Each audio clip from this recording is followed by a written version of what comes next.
자, 안녕하세요. 오대산과 관련된 평창 오대산과 관련된 문수성지, 오대산과 관련된 이야기를 해드리고 있습니다. 그리고 거기가 왜 문수성지인지도 자장률사와 관련돼서 1차적으로 이야기가 됐고, 그 다음에 문수보살에 대한 이야기는 구체적으로 오늘 상원사 쪽에서 문수보살이 좀 많이 나타나십니다. 그래서 그쪽에서 통일시할 때 한번 이렇게 크게 나타나시고 36가지 변화 뭐 이렇게 해서 한번 나타나시고, 그리고 이제 조선 초에 세신사로 또 변신해서 세조를 한번 밀어드리고, 그래서 제가 얘기했잖아. 우리나라 목욕문화의 선구자, 거기가 사망산이라고 그래가지고 그 앞에 산봉우리가 이렇게 세 개가 이렇게 해서 세 왕과 관련된다 이렇게 했는데, 태조 이성계의 원찰이 중대 정멸보궁이에요. 중대 사자암이, 그리고 그게 상원사 관할이에요. 원래 상원사 관할이에요. 그래서 그 이성계랑 관련된 거, 세조랑 관련된 거, 오늘 지금 얘기하는 효명, 성덕왕 관련된 거. 그래서 사망, 그 얘기가 그 얘기인가? 세조까지인가? 이런 생각이 들기도 하고. 자, 그래서 이제 보천효명 이야기, 보천이 보질도고 효명이 성덕왕인데, 효명 잘 모르겠습니다. 또 이름이 있을 거예요. 그러니까 이게 원래 옛날에 향언이라니까, 한국말. 그래서 보질도가 원래 이름이고, 그게 이제 한문으로 하면 보천, 뭐 이렇게 되는 거예요. 그래서 대산 오만진신 쪽, 오대산이라고 안 합니다. 옛날에 그냥 대산 오르성중 쪽 이렇게 해서 대산, 그러니까 축약하는 거예요. 축약하는 거예요. 그래서 다 그렇게. 그래서 거기 보면 지난 시간에 제가 월정사 쪽에는 4명의 성인이 있다더라. 월정사터. 그게 누구냐면 자장률사, 시원자 자장률사, 그 다음에 신효, 그 다음에 두타 신의, 유연. 이 4명이 월정사 쪽. 그리고 상원사 쪽에는 보천효명. 형제입니다. 형제. 그러니까 김춘추가 있고, 태종무열한 김춘추가 있고, 그 다음에 문무왕, 그 다음에 문무왕 아들이 신문왕입니다. 신문왕, 만파식적 뭐 이런 거 할 때 신문왕. 그래서 문무왕, 신문왕이 생각보다 정치를 잘한 분이에요. 굉장히 정치를 잘한 분이에요. 그렇지 않았으면 삼국통일하고 나서 이게 쉽지가 않아요. 근데 신문왕이 안 보이는 상황에서, 그러니까는 김춘추나 태종무열왕이나 문무왕에 대한 이야기는 좀 많이 들었거든요. 그리고 문무왕 뭘로 사람들이 알고 있느냐? 딴 거 다 정확하게 잘 모르고요. 수중능, 동해구 삼유적, 그 경주 앞바다의 삼유적, 수중능 다 한 번 정도 아시잖아. 문무왕, 수중능. 그렇게 알려져 있고, 뭐 내가 죽고 난 뒤에 무슨 뭐 동해 용이 돼서 뭘 보호를 하겠다, 뭐 어쩌고 이런 이야기가 있는데, 정치를 생각보다는 괜찮게 한 거예요. 그러니까 아버지가 일을 벌렸고 그걸 다 뒷마무리를 당신이 한 거죠. 그 굉장히 어려운 겁니다.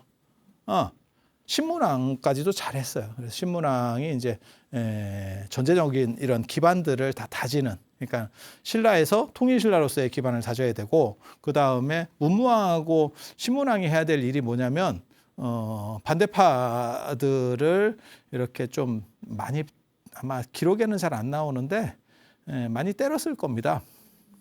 왜냐하면 지난 시간에도 말씀드렸지만 비담 같은 세력들 이 있었기 때문에, 그게 어떻게 보면 화백제도에서의 김춘추가 왕이 되는 게 정당하냐에 대한 비판 세력들이 상당히 있었다는 이야기거든요.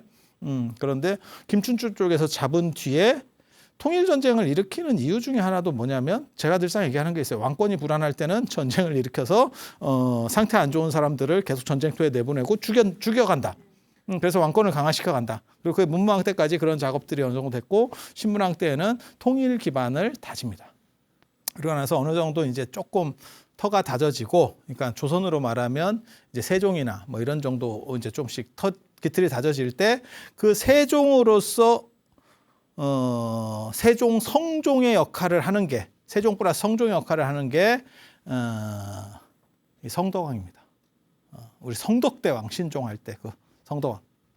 딱 보면 이 밑에 이제 신문왕 있고 효소왕 있고 효소왕 있고 예, 어렸을 때 보위에 올라가지고 한 10년 정도 했어요. 그래서 제대로 좀 하기가 좀 쉽지 않았어.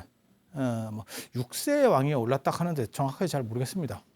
그렇게 나오긴 나오는데 저게 조금 그래요. 왜냐면 저렇게 되면 저 형제들이나 이런 게 조금 약간 아구가 잘 안 맞는 그런 게 있거든요. 아무튼 그렇다 치고 성도왕 딱 보면 재위관 35년. 야, 이거 경기 끝났죠. 저렇게 한번 딱 되면 틀이 확 잡힙니다. 저 사람이 연산군이나 이런 행동만 안 하면 돼. 그러니까 정상적인 판단을 하는 속에서 한 30년 딱 눌러버리면 그 틀이 쫙 갖춰지는 거예요. 그래서 어떻게 보면 최고 성군. 조선에도 저렇게 오래 하시면서 틀을 확실히 갖춘 사람이 영조죠. 영조. 그래서 어떻게 보면 통일신라의 기틀을 확립하고 딱 터전을 깔끔하게 잡은 완성자. 통일신라의 세종, 성종에 해당하는 성도왕. 성도왕. 딱. 그런데 이 대산 오만진신조에 보면 뭐라고 나오냐면 보천과 효명이 보천이 형입니다. 이 기록을 신뢰하면 아마 이복형 정도로 생각됩니다. 삼국 사기나 이런 데서는 이게 두 번째 아들이고 효소왕이 첫 번째 아들이라고 나오거든요. 그래서 보천이 분명히 저 효명형으로 나오는데 없어. 그러면 생각해 볼 수 있는 게 정통 아닌 형, 이복형, 뭐 이렇게 약간 형은 형인데 형 아닌 형. 가능하잖아. 광해군 생각하면 되지. 광해군 생각하면 되죠. 그래서 그런 식으로. 그런데 뭐라고 나오냐면 이 두 사람이 강릉 쪽으로 올라옵니다. 하솔로 이렇게 올라왔는데 올라오는 스토리를 보면 전체적으로 봤을 때 왕권 다툼에서 밀리는 거예요. 뒤에 스토리들을 이렇게 아구를 맞춰보면 안 그러면 왕족은 그렇게 멀리 잘 안 떠나요. 특별한 사람들 외에는. 특별한 사람은 누구냐면 진짜 구경하는 거 좋아하고 다니는 거 좋아하고 이런 사람들 다니는 거지. 보통 사람들 같은 경우는 그냥 경주하고 그 울산하고 이 인근에서 이렇게 약간 향락적으로 놀고 즐기고 이렇게 하는 거지. 막 이렇게 산천을 유람하면서 이렇게 잘 안 합니다. 산천 유람은 약간 떨어지는 사람들. 이해가 되시죠? 지금도 그렇지 않을까? 진짜 뭐 대단한 사람들이 대도시 벗어나가지고 강원도에서 1박 2일 민박 체험 뭐 이런 거 하고 있겠어? 그런 거죠. 그래서 저쪽으로 와서 강릉 쪽으로 그게 여기서 나오는데 순정공도 저렇게 왔었고 수로부인도 그렇게 오거든요. 요게 경주에서 요 척추를 타고 이렇게 올라오는 이렇게 하면 강릉으로 들어온다고. 강릉으로 들어온다고. 근데 여기에 세헌각간이라고 하는 사람이 있어요. 아마 경주 쪽에서 약간 밀려서 지방장관으로 내려온 사람일 거예요. 세헌각간이라는 사람이 있어. 각간이 신라 17개 관등 중에서 1위거든요. 그래서 각간이 굳이 저기에 왜 가나 나 그 생각이 들거든요. 각간이면 어떻게 보면 총리급이에요. 총리급이 평안감사를 하거나 이런 거는 안 맞아. 총리급은 서울시장도 할 필요가 없는 거지. 왜 내가 서울시장을 해? 이렇게 나오는 거지. 아니 그냥 내 생각에. 그래서 아마 전각간이 아니었나. 뭐 이런 생각은 해. 전각간이 아니었나. 우리나라의 특징상 또 한번 뭐 의원 한번 하면 죽을 때까지 의원이고 뭐 이런 거 생각하시면 돼. 그래서 아무튼 진골 출신이에요. 다 진골 출신이고 그래서 친척이겠지. 같은 진골이면 이렇게 따져보면 친척이거든. 그래서 그쪽에 가서 조금 이렇게 놀다가 이쪽 안쪽으로 이 대관령을 넘어와야 돼요. 이 오대산 오려면 여기 대관령을 넘어야 돼. 저쪽으로 이렇게 쫄쫄쫄 와가지고 성호평이라는 데서 한 1,000명 정도 군사가 이제 호위하는 사람들이 있었는데 아무도 모르게 사라졌대. 참 기가 막히지. 이 성호평이 지금도 있는 지명이에요. 지금도 있는 지명이고 이게 어디냐면 까마귀를 살핀다는 뜻이거든요. 그러니까 태양 숭배랑 관련된 무속의 성지라고 보시면 돼요. 약간 이렇게 도독하게 돼 있어요. 고지도나 이런 데도 나와 있고 저희가 나중에 세조가 행차했을 때는 거기서 특별시가 열렸던데요. 그래서 저렇게 어떻게 보면 까마귀를 본다라고 하는 게 자기 운명을 본다라는 것도 돼요. 까마귀. 그러니까는 태양을 본다. 일관. 옛날에는 일관. 그러니까 태양을 보는 사람들. 그럼 점쟁이하고 똑같은. 천문도 보고 점성술인 거죠. 예전 그거 있었어요. 미실 뭐 이런 사람들. 그 천관녀예요. 천관녀. 하늘을 관리하는. 그러니까 신탁받고 뭐 이런 사람들이에요. 그래서 저기서 뭔가 생각이 있었는가 봐. 거기서 진짜 뭘 봤는지. 거기 누구한테 물어봐가지고 야, 나 갈 거 같냐? 그러니까 뭔가 지금 경주에서 한바탕 했어. 그래서 밀려가지고 지금 이쪽으로 올라왔네. 그래서 세원각가라고 한번 조인을 하고 지방 어떻게 보면 약간 지방 세력하고 한번 조인하고 야 이렇게 좀 같이 해볼까? 그랬더니 잘 안 됐는가 봐. 그러니까 영동에서 영서로 넘어온 거지 지금.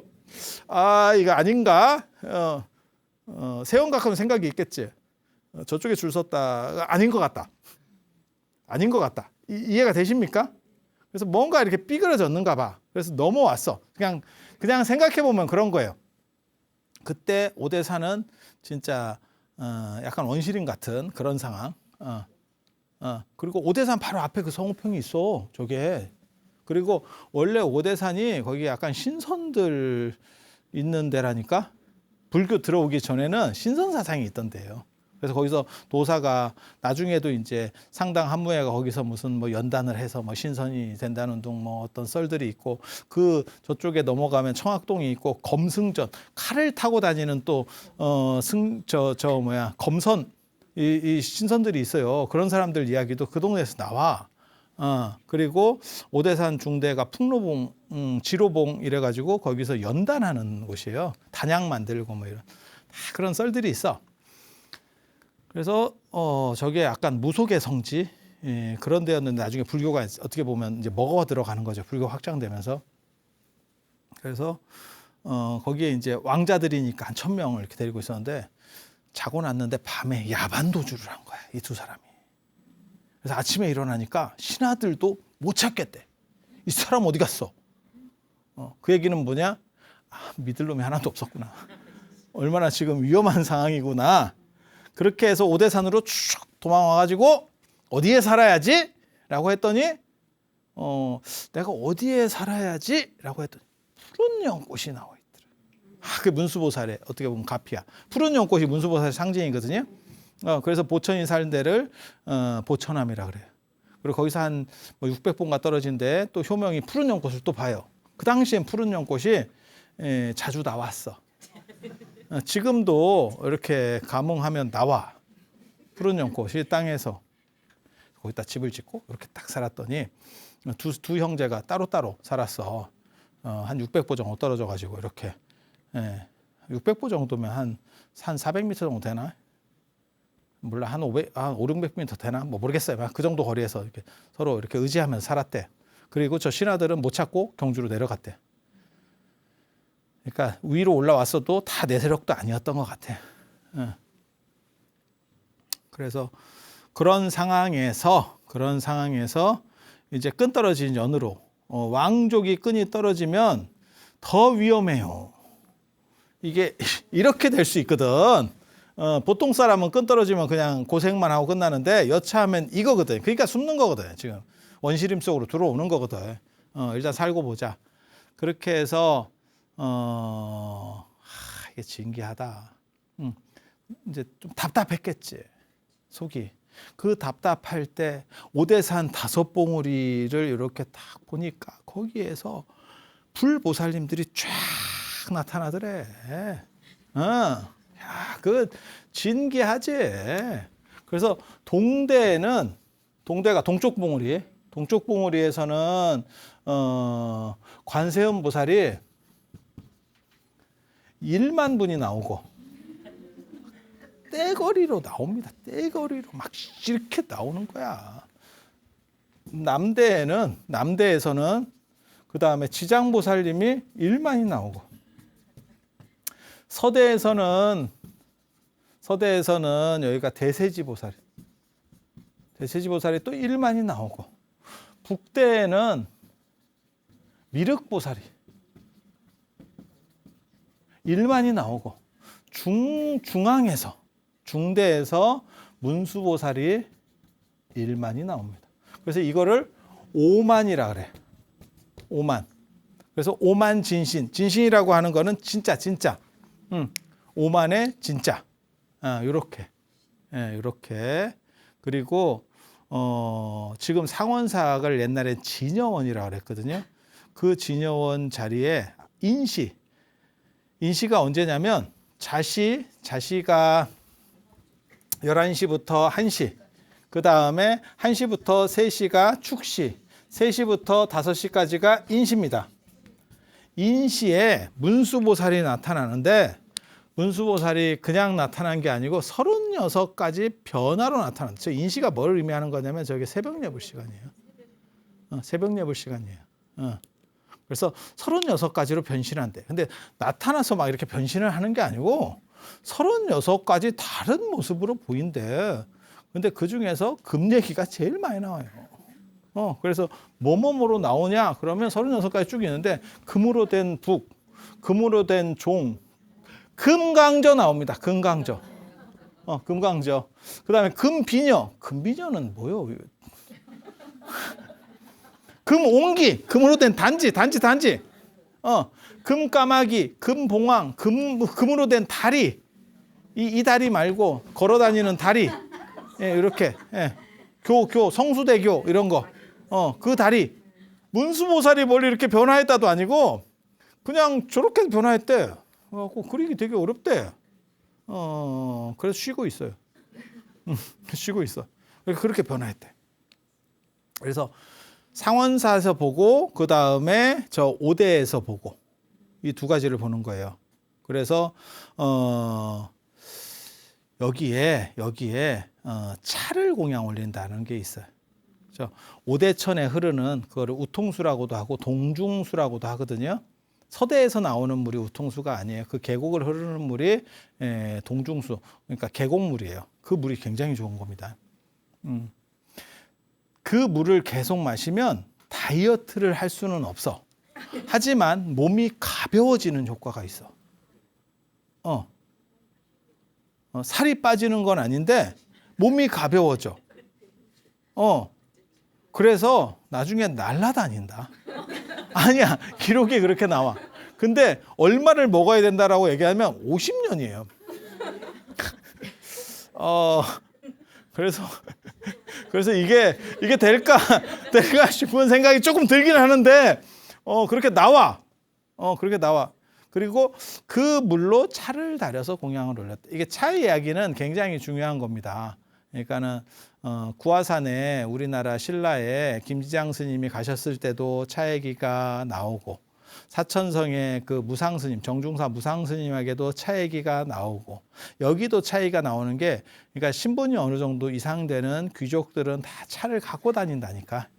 그래서 그런 거를 갖고 이 양반들도 이제 귀족이니까 왔겠지. 그래서 거기 이제 물 먹으니까 그렇게 해서 차하고 공양도 올리고 그렇게. 그래서 우리나라 차 공양의 제일 오래된 기록이 여기에서 나옵니다.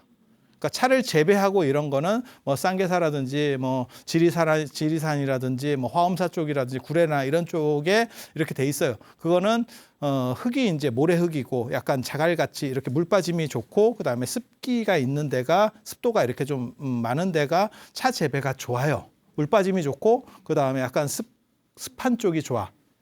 그리고 따뜻해야지. 사실 뭐 강원도가 차 재배할 수 있는 거는 아니거든. 앞으로는 될지 모르는데 지금까지 기온으로는 안 돼요. 그런데 왜 여기서 차를 맨 처음에 저를 공양을 올렸다라는 얘기가 나오냐면 귀족이 들어와서 지금 살아야 되니까 필수품으로 갖고 온 거지. 다른 건 몰라도 지금 당장 물과 관련된 쉽게 말해서 정수기 갖고 왔다는 얘기거든. 야, 정수기는 있어야 뭐 물 먹을 거 아니냐? 지금 그 얘기고. 그런데 거기서 나오는 게 저 우통수, 동중수 아주 기가 막힌 물 얘기가 나옵니다. 이게 우리나라 어떻게 보면 최고물 중에 하나거든. 최고물 중에 하나거든. 그래서 임금님이 마신 물도 저 오대산 물이에요. 알아요? 강심수를 마시거든요. 임금님은 강심수를 마시고 그 다음에 강심수로 세수를 해요. 강심수가 뭔지 아세요? 강에 심지 같은 물. 그러니까 강물이 있는데 전체 한강물에서 떠와. 한강물에서 뜨는데 연필이라고 생각하시면 돼. 그래서 이 물이 이렇게 있으면 연필 심 같은 부분에 제일 좋은 것들이 이렇게 좀 무겁고 이런 것들이 이렇게 몰려 있대. 가 쪽에 상태 안 좋은 물. 제가 그래서 강심수를 쓰거든요. 아니 실제로 조선시대 때 한강에 가서 그 강심수를 이렇게 안에 넣어서 뚜껑을 열어서 그 물을 채취한 뒤에 덮어서 끄집어내는 기구들이 다 있어요. 그 당나라 때도 다 만들어져 있었거든요. 그래서 그런 물을 떠다가 임금님이 세수도 하고 드시기도 하고 했었던 그 물이에요. 그런데 이 강심수의 가장 메인이 그 오대산에서 나온다는 거예요. 그래서 세종실록 지리지에 보면 오대산 오대천에서 그 금강연에서 춘추로 한강 시원제를 지냈다라고 나와요. 나와. 그래서 지금도 오늘날도 거기서 가을에 시원제를 지냅니다. 춘추로 지냈다 하는데 추는 안 하는 것 같고 추만. 추는 같고. 그래서 그 물이 거기까지 가는 거예요. 그래서 내가 이 물을 내가 이게 마음에 드는 분들 오면 내가 이 물도 탁 주고 물 먹이고 이렇게 물을 먹이면 사람들이 반응이 뭐냐면 이걸 먹어요? 이렇게 이거 개울물 이걸 먹으라고 이렇게 그러면 이제 또 이렇게 약을 팔면 그래요? 그래서 그게 최고의 찬물. 왜냐하면 이게 발효차는 물이 그렇게까지 물을 안 따져요. 그런데 우리 같이 약간 이렇게 녹차 계열 있잖아요. 생차 계열들은 물 맛이 차 맛을 결정해. 네. 우리는 이제 그거 그렇게 예민하지 않아서 정확하게 모르는데 물맛도 결정하고 물맛이 어떻게 보면 차와 물이 제일 중요한 거 아니에요? 그 거의 뭐 이게 거의 100% 아니에요? 그러니까 물이 중요하겠지. 그냥 딱 봐도. 그리고 이제 한 가지 조건이 뭐냐면 잔이지, 잔. 잔을 어떤 잔을 쓰느냐가 차 맛을 바꿉니다. 그래서 그게 은잔이냐, 금잔이냐, 옥잔이냐, 뿔잔이냐, 뭐 이래가지고 진짜 있다니까.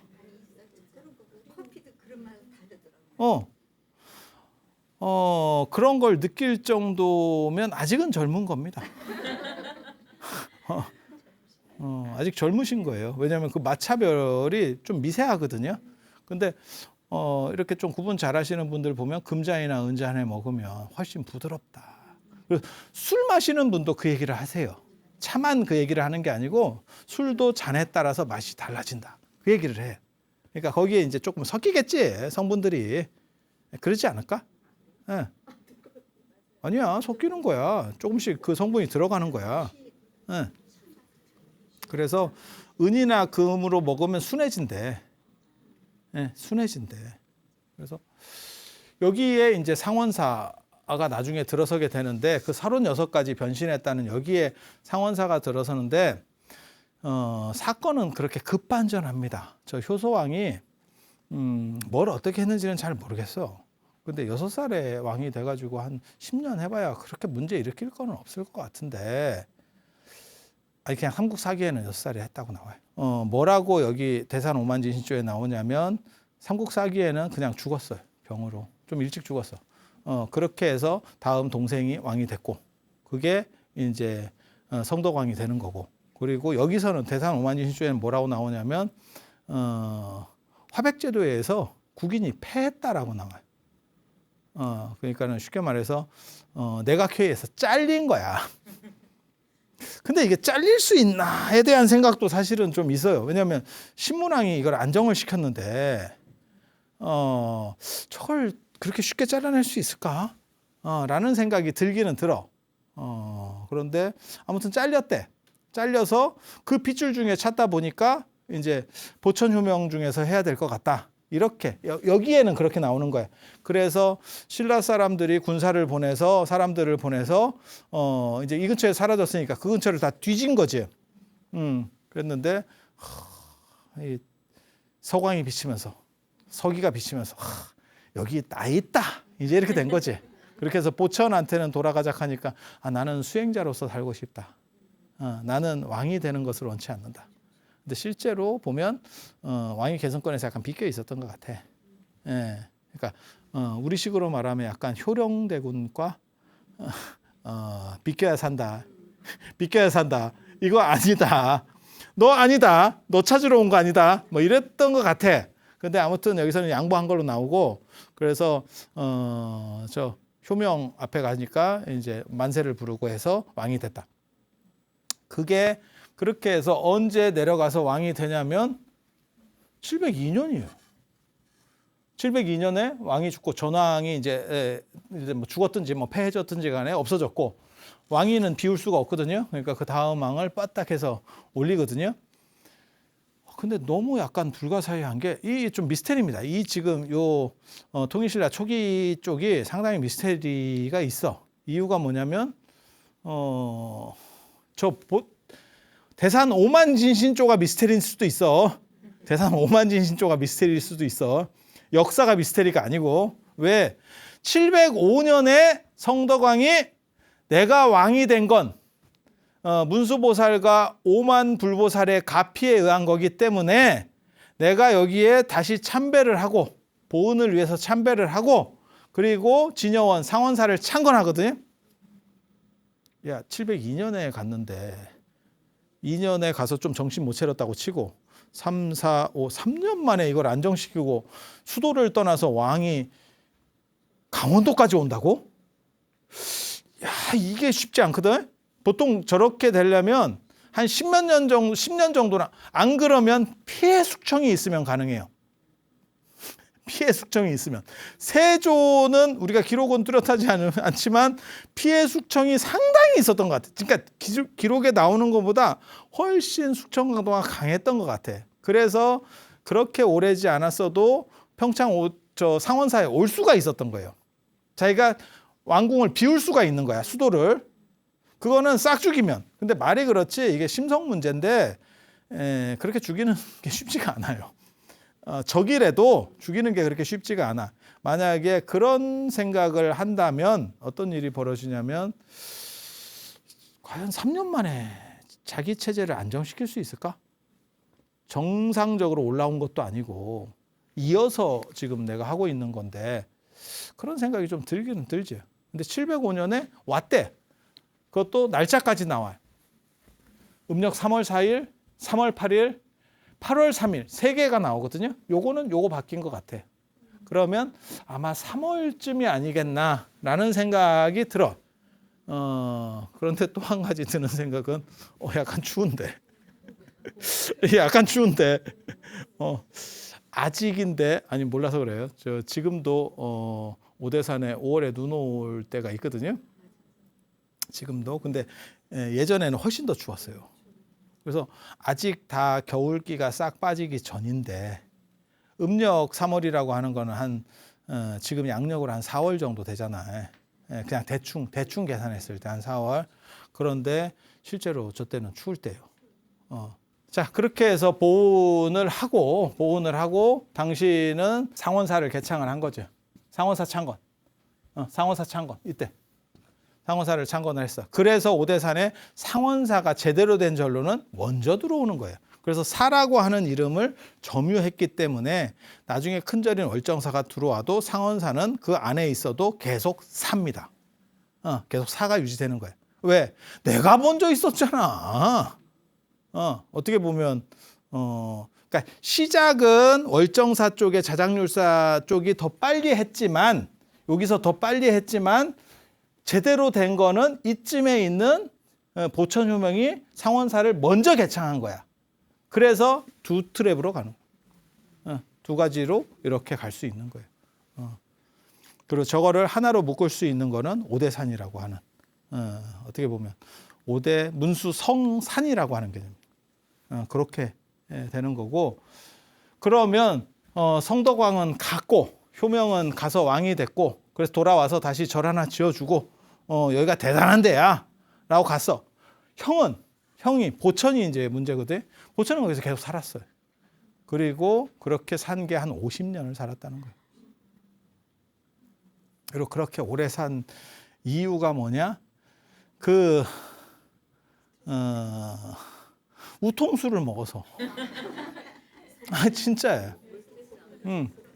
그래서 그 물을 먹었더니 몸이 가벼워져서 날아다닌다는 얘기. 진짜 나온다니까. 그래서 몸이 무거우면 어디까지 나오냐면 저 장천굴까지 나오거든요. 그러니까는 경북까지 날아다닙니다. 이렇게 쫙 날아다니고, 그래서 이 사람이 신통이 생겨요. 그래서 수구다란이라고 하는 거를 이렇게 또 그게 죽은 사람과 관련돼서 나오는 어떻게 보면 그런 다란인데, 지장보살이나 뭐 이런 쪽 관련해서도 그 수구다란이가 나오는데, 그런 거를 이렇게 했더니 굴에 들어가서 했더니 뭐 굴신이 이런 거는 또 처음 들어본다 이러면서 뭐 감탄을 했다는 둥, 뭐 하늘에서 33천과 그러니까 도리천중하고 뭐 정거천이 내려와 갖고 차공양도 올리고, 이제는 당신이 올리다가 이제는 받는 쪽으로 점점 이렇게 돼. 그리고 돌아가시기 전에 뭐라고 얘기하냐면 5대에 각각 이 오만진신을 기리는 절을 만들고, 여기서 24시간 동안 스님들, 예전에는 복전이라고 합니다. 이 복전이 스님이에요. 복전함 할 때 복전이 스님이야. 복을 산출해 주는 사람, 공덕을 산출해 주는 사람, 뭐 이런 사람이에요. 그래서 복전들을 각 5인씩을 5명씩 나서 24시간 동안 경전을 독경하고 참회하고 독경하고 참회하고 이렇게 로테이션으로 할 수 있도록, 그게 우리나라 결사 문화의 시작입니다.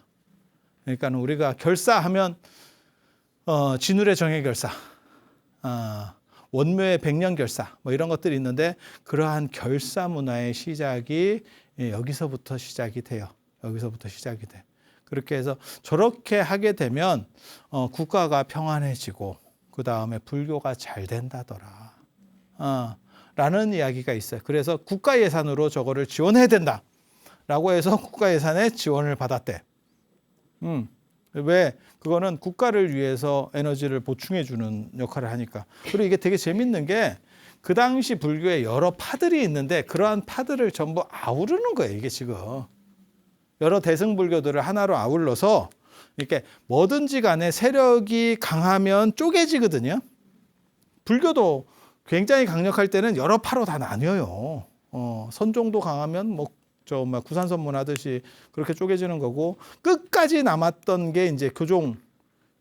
교종에서는 저거 남았잖아요. 법상종, 그 다음에 화엄종, 그 다음에 선종에서는 지금 남종선, 이 조계종, 그 다음에 천태종, 그 다음에 밀교 쪽 남거든요. 총지종 뭐 이런 것들. 예전 얘기예요. 예전 얘기. 지금 거 아니고 예전에 그런 것들이 막 남았다고. 그렇게 서로 경쟁을 하는데, 저런 부분들은 뭐냐면 저걸 다 하나로 원융시켜서 아우를 수 있는, 그러니까 어떻게 보면 통일신라의 또 다른 정신적 화합이라고 하는 모델을 여기서 제시를 해주는 거예요. 그러니까 지금도 계속 나오는 문제잖아. 사회적 갈등들이 점점 심화된다라고 하는 게 서로 피곤하고 돈만 들어가는 일들이에요. 그러니까 그런 것들을 어떻게 처리할 것이냐. 국토가 통일되고 그 다음에 나타날 수 있는 거 정신적 통일. 그리고 불교가 종교로서의 제대로 된 어떻게 보면 사회를 맑힐 수 있는 기능을 하기 위해서는 지그들끼리 충돌하는 게 아니고 국민의 이익을 위해서는 화합을 해야 되는 거 아니에요. 그거는 최우선적으로. 그래서 그런 식의 어떻게 보면 모델을 보여주는 게 이 오대산이라고 하는 거예요. 그래서 그게 정부 입장에서도 부합했었던 거고, 그리고 저 에너지로 성덕왕이 왕이 됐다 하니까 그러니까 왕 입장에서는 나를 도와주는 불보살의 가피? 그럼 뭐 그거 해주는 게 뭐 일이겠어요. 그리고 거기에 나랑 같이 수행 생활을 했었던 내 어떤 이복형 같은 분이 있었어. 계속 있어. 그러면 그걸 도와주는 거죠. 그래서 스토리는 이런 정도. 그래서 상원사가 개창되는 진여원 상원사가 개창되는 이야기. 그래서 오대산에는 자장률사가 처음으로 터를 점지했지만 그거는 월정사 쪽이고, 그리고 상원사 쪽은 보천효명. 그래서 두 팀이 이게 힘이 나누어져 있어요. 그리고 보천은 뭐라고 얘기하냐면 5대를 다 아우를 수 있는 걸로 그 상쪽, 그러니까 오대산 안쪽에 관리 사찰은 보천함이 하고, 보천함 화장사예요. 자기 절이야. 그리고 절 입구에, 이 산 입구에 요거 전체를 또 통과를 할 수 있는 문수 갑사, 그게 중요하다. 그걸 월정사로 생각을 합니다. 오대산 입구에 월정사, 그 다음에 산 안쪽에는 상원사하고 보천함 이렇게, 이런 정도. 그래서 그런 이중 구조들이 오대산 안에는 존재한다고 하더라. 라는 이야기 해드리고, 다음 시간에는 오대산과 관련돼서 신요거사 이야기, 신요거사 이야기, 또 하나는 뭐냐면 오대산 문수사 석탑기, 문수사에 영험한 탑이 있는데 나대다가 파손됐다라고 하는 아주 신기한 이야기입니다. 그 이야기 해드릴 수 있도록 하겠습니다. 자, 들어서 감사합니다.